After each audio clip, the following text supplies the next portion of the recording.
They don't forget what matters to them. That's the part no one says out loud.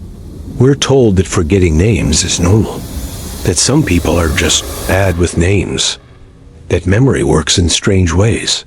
And sometimes that's true, but not always. Because names are not random sounds. They are identity markers. They are how we anchor a person in our mind.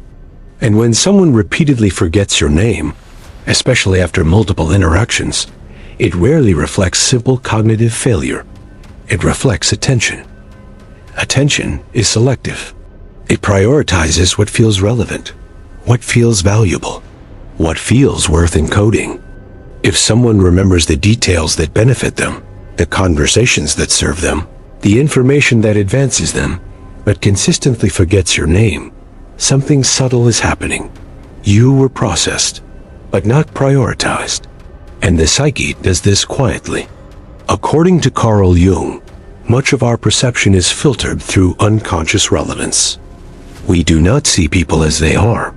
We see them through the lens of our own internal structure, our needs, our status hierarchies, our self-focus. If you are not encoded deeply enough to be remembered, it is not always about memory. It may be about positioning. Forgetting a name can be accidental. Forgetting it repeatedly is often psychological, not necessarily malicious, not always intentional, but revealing, because attention reveals value systems, and memory reveals where attention lives. This is not about being offended. It's not about assuming disrespect. It's about understanding what consistent patterns quietly communicate. Some people forget names because they are overwhelmed. Others forget because they never truly registered you. And those are very different dynamics. In this video, we'll explore why forgetting names is rarely random, what it reveals about attention and hierarchy, and how quiet awareness changes how you interpret it. Not to react, but to understand.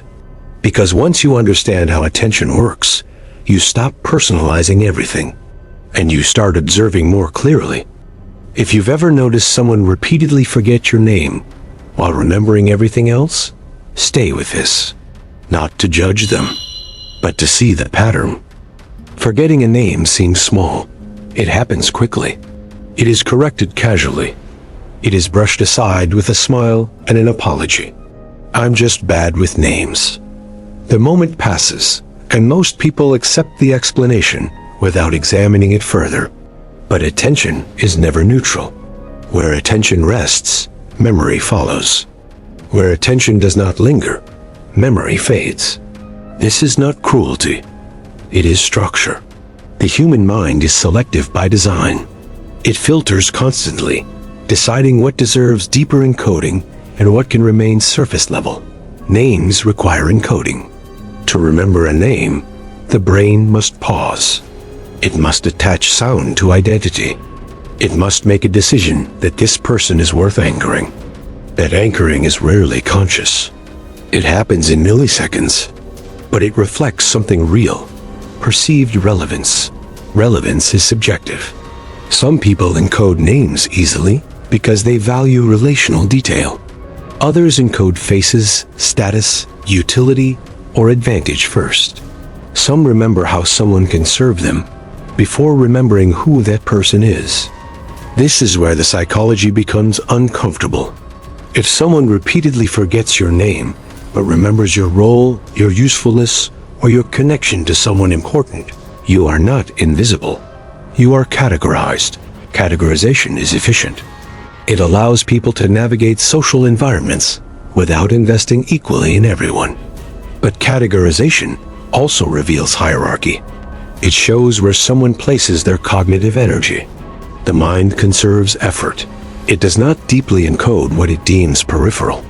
When someone forgets your name more than once, especially after meaningful interaction, it suggests your identity did not register as central. That does not mean you lack value. It means in their internal ranking system, you are not prioritized. This ranking is often unconscious. According to ideas aligned with Carl Jung, perception is filtered through internal structures. We do not meet people objectively. We meet them through our needs, our projections, our assumptions about importance. If someone approaches interaction primarily through self-focus, their memory will reflect that orientation. They will remember what relates to them. They will forget what does not. Names require outward attention. They require momentary humility, the willingness to hold space for another person's distinct identity. If that humility is absent, the encoding is shallow. Shallow encoding produces fragile memory. This is why some individuals can recall detailed stories about themselves, while misnaming others repeatedly. Their cognitive spotlight shines inward. The outward field remains dim. Again, this is not always malicious. It is structural. But structural patterns are revealing. You may notice that these individuals rarely forget the names of those above them in perceived status. Authority figures, potential opportunities, individuals who command attention socially. Those names are anchored quickly. Why? Because attention intensifies when stakes increase. Memory improves when importance rises. The mind becomes sharper when something feels consequential. If someone's memory sharpens upward and blurs downward, the pattern is not random. It reflects perceived hierarchy. Hierarchy does not require arrogance. It can operate subtly. Someone may genuinely believe they value everyone equally, while unconsciously distributing attention unevenly. Attention is the currency of recognition. Recognition is the foundation of respect. When someone consistently forgets your name, what is absent is not information. It is recognition. Recognition says, you are distinct enough for me to encode. Without that encoding, interaction remains transactional, functional, surface level.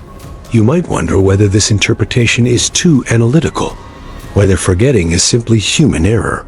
Sometimes it is. But repetition changes meaning. One mistake is memory. Repeated oversight is pattern. Patterns deserve observation. Observation does not require confrontation. It requires awareness. Quiet awareness allows you to adjust your interpretation without overreacting. Instead of assuming disrespect, you begin to ask different questions. Does this person struggle with all names equally?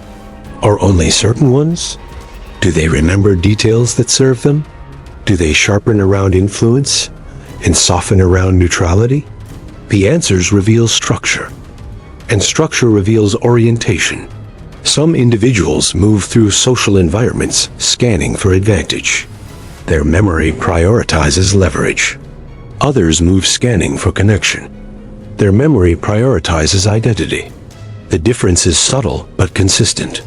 When you understand that forgetting names often reflects attention hierarchy, you stop personalizing it as rejection.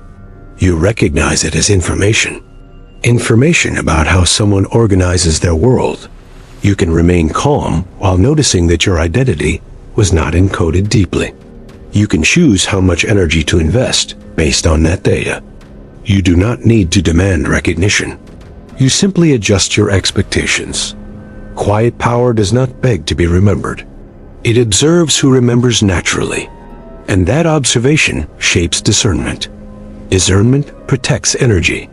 Energy determines where you invest presence.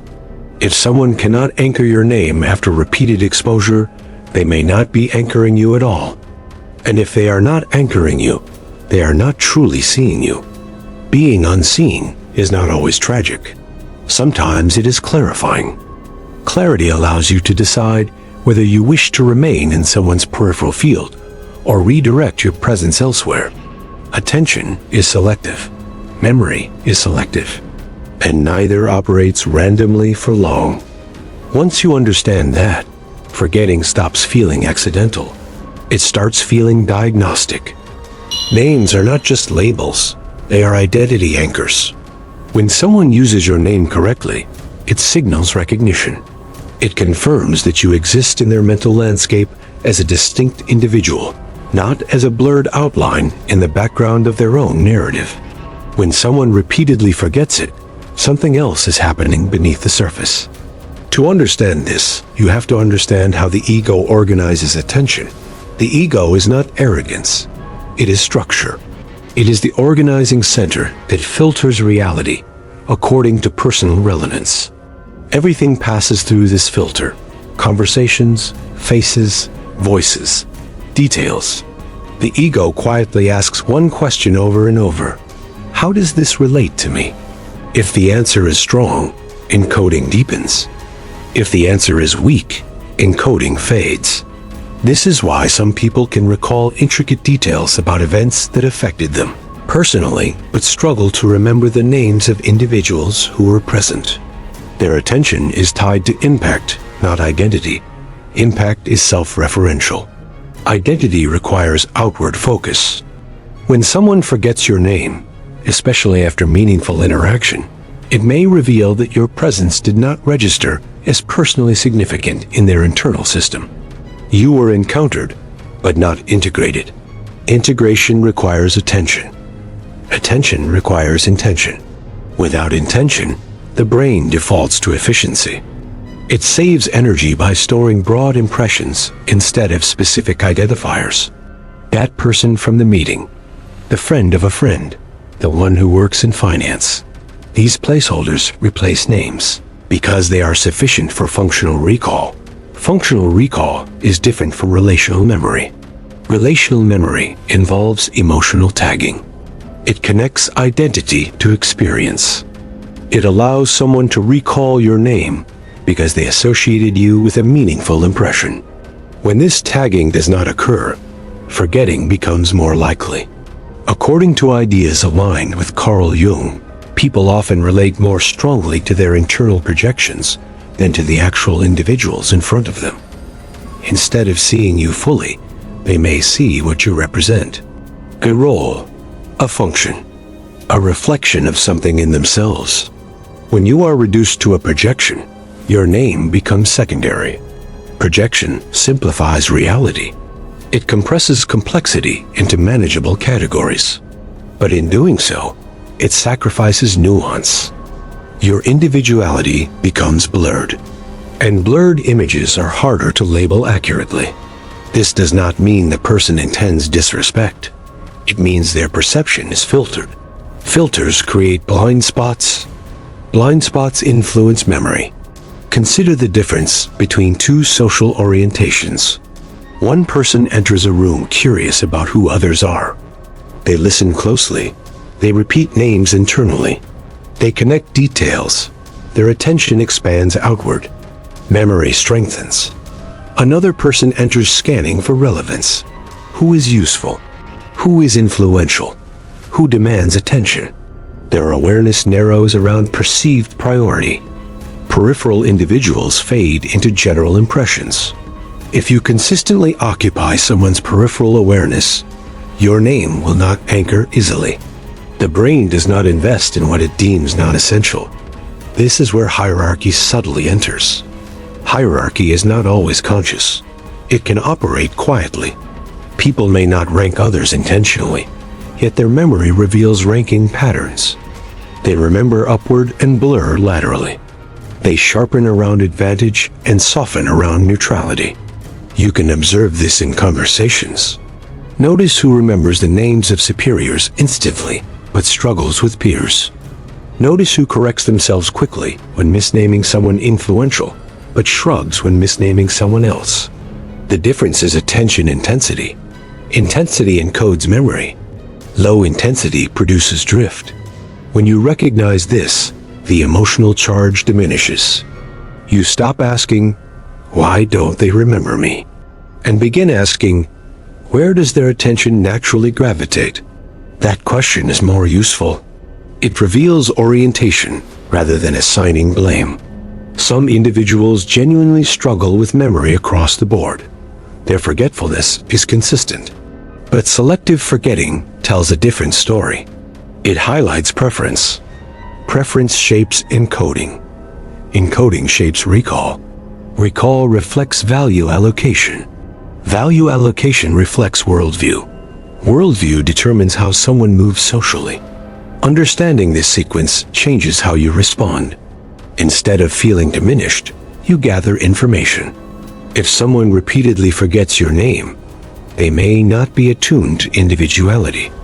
They may operate transactionally. They may prioritize status over connection. This insight protects you from misinterpretation. You do not need to correct them aggressively. You do not need to demand recognition. You simply recalibrate your expectations. Recognition cannot be forced. It emerges from genuine attention, and genuine attention cannot be manufactured under pressure.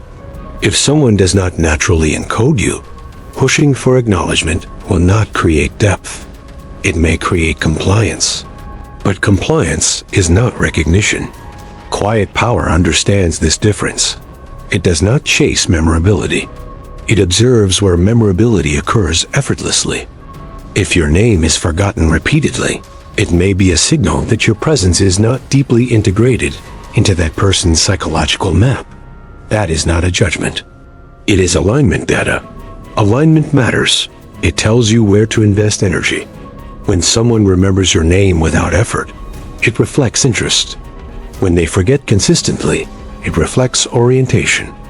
Orientation is stable, and stability reveals character more than apologies ever will. There is another layer to forgetting names that most people never consider. Memory is social currency. When someone remembers your name, they signal recognition. When they use it naturally in conversation, they reinforce that recognition publicly. Your identity is affirmed in front of others. This may seem small, but socially it carries weight. Being named is being acknowledged. Being forgotten is being blurred. In group settings especially, this distinction becomes visible. Notice how quickly names are recalled when status is involved. Notice how often mistakes happen when status is neutral or unclear. The pattern is rarely random. Names operate as markers of placement. When someone remembers a name consistently, they are positioning that individual within their internal social map. That placement determines how they respond, how they prioritize, and how much psychological space they allocate. Forgetting disrupts placement, but not in a symmetrical way. If someone forgets your name once, it is an error. If they forget it repeatedly while accurately recalling others, it becomes hierarchy in motion. Hierarchy does not require hostility. It simply reflects perceived importance. The human brain evolved to track relevance for survival. In modern social contexts, relevance translates into influence, advantage, emotional impact, or perceived value. Memory sharpens around these signals. If your presence does not trigger these signals in someone's mind, encoding remains shallow. This is not a statement about your worth. It is a statement about the filter. According to ideas consistent with Carl Jung, individuals often relate to archetypal roles rather than to unique identities. They categorize others as types: authority, ally, competitor, background. Once categorized, detail becomes secondary. The category carries more weight than the individual. If you are placed into a broad category in someone's mind, your name may not be central to how they engage with you. You are the quiet one, the analyst, the friend of someone, rather than a distinct presence requiring precise recall. Categories are efficient. Precision requires care. Care deepens encoding. When care is minimal, recall weakens. This is where distance becomes informative. If you notice that someone forgets your name, but still seeks your input, your help, or your attention, you are witnessing functional engagement without relational anchoring. They remember what you provide, not who you are. That distinction matters. Over time, consistent forgetting can create subtle imbalance. You may feel unseen without fully understanding why. The interaction continues, but something feels surface level. The lack of recognition accumulates quietly. Recognition is not about ego validation. It is about mutual awareness. Mutual awareness requires presence. Presence requires attention. Attention requires intention. Without intention, interaction defaults to efficiency. Efficiency maintains function but limits depth. When you understand this, your response shifts. Instead of correcting every mistake defensively, you observe the pattern. Does this person forget many names equally? Or do they sharpen around certain individuals? Do they apologize sincerely and improve? Or does the pattern repeat without adjustment? Improvement reveals effort. Effort reveals value. If someone makes no effort to encode your name after multiple reminders, it suggests your individuality is not prioritized in their internal map. That realization can feel sobering, but it is also clarifying. Clarity prevents overinvestment. If you remain in environments where you are consistently misnamed or forgotten, you may unconsciously adapt by minimizing yourself. You speak less. You offer less. You assume lower visibility. This adaptation protects you from repeated oversight. But quiet power does something different. It does not shrink. It recalibrates exposure. If someone does not anchor your identity, you do not need to chase anchoring. You can maintain composure while recognizing the limits of that connection. You adjust your emotional investment accordingly. Power in this context is not dominance. It is discernment. Discernment allows you to differentiate between genuine forgetfulness and structural inattention. It allows you to see when forgetting is random and when it reflects orientation. Orientation rarely changes quickly. It is embedded in personality. Some people are deeply attentive. They encode names because they are attuned to individuality. Others are outcome-focused. They encode utility first. Both orientations exist. Neither is inherently immoral, but they produce different relational climates. In attentive climates, you feel seen. In outcome-focused climates, you feel categorized. Being categorized is not always harmful. It can be efficient, but it limits depth. Depth requires recognition. Recognition requires memory. When someone consistently remembers your name without prompting, it signals that you occupy stable space in their psychological field. That stability fosters trust. Trust fosters connection. Forgetting interrupts that process. And interruption reveals alignment. You cannot force someone to reorganize their attention hierarchy. You can only decide how much access you grant based on the data you observe. If your name drifts repeatedly from someone's memory, perhaps your energy does not need to anchor deeply in theirs. This is not resentment. It is refinement. You begin to value spaces where recognition is natural rather than requested, where your identity is encoded without effort, where your presence is integrated rather than peripheral. And once you experience that level of awareness, it becomes difficult to return to environments where you are blurred. Being remembered is quiet respect, and quiet respect is never accidental. There is a subtle shift that happens when you fully understand this pattern. You stop trying to be memorable, not in a defeated way, not in a withdrawn way, but in a grounded way. You stop adjusting your tone, your energy, your presence in order to secure recognition from those who have shown you how they allocate attention. You realize something important.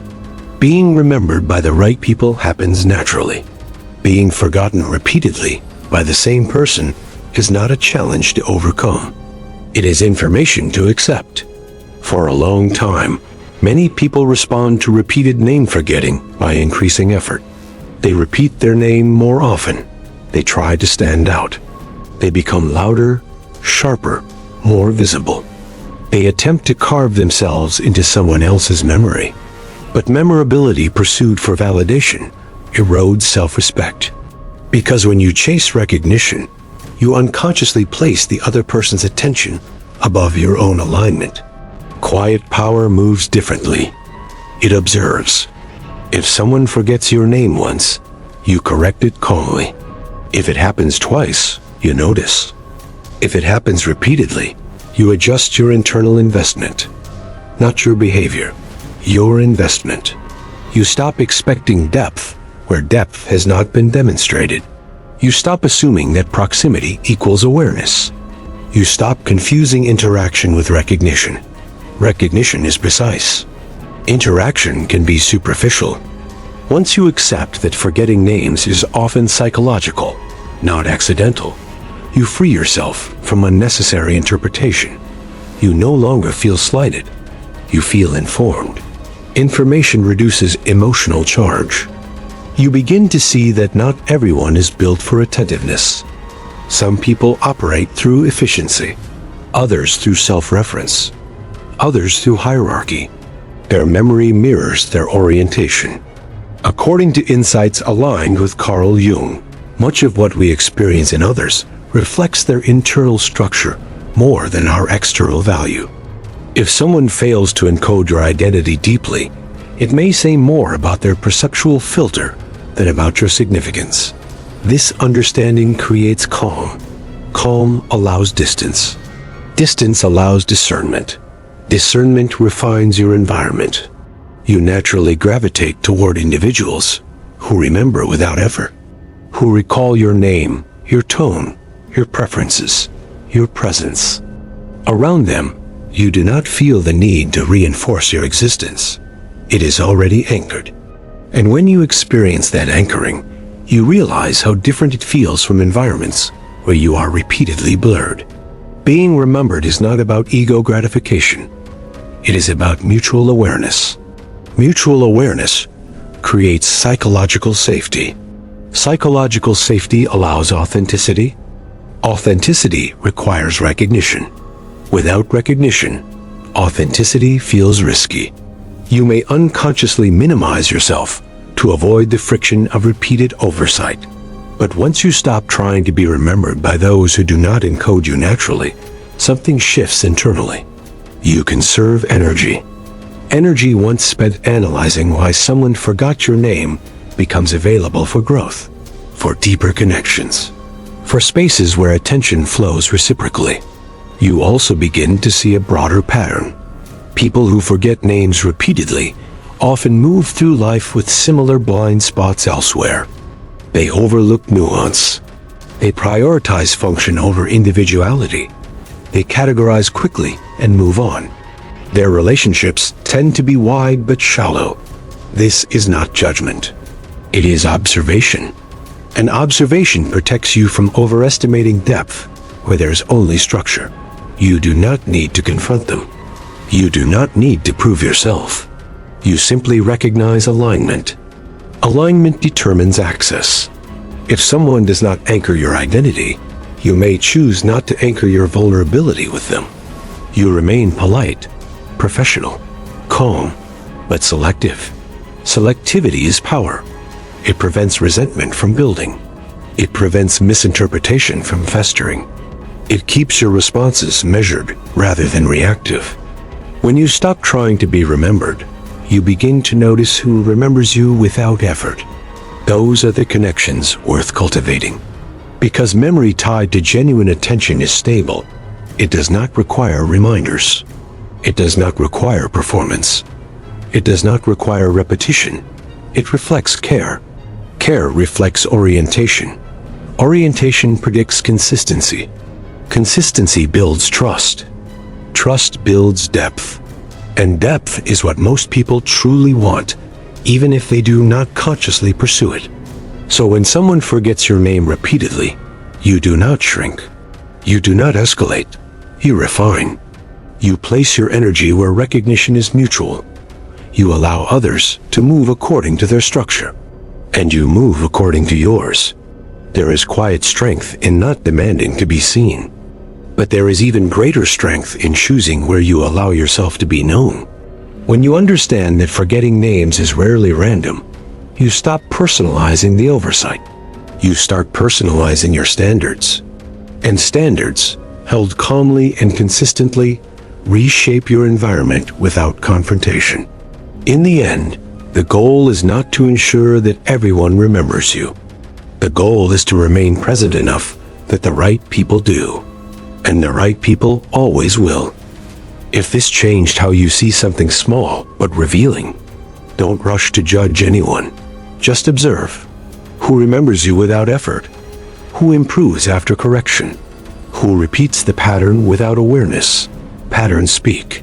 Listen quietly and decide where your presence belongs.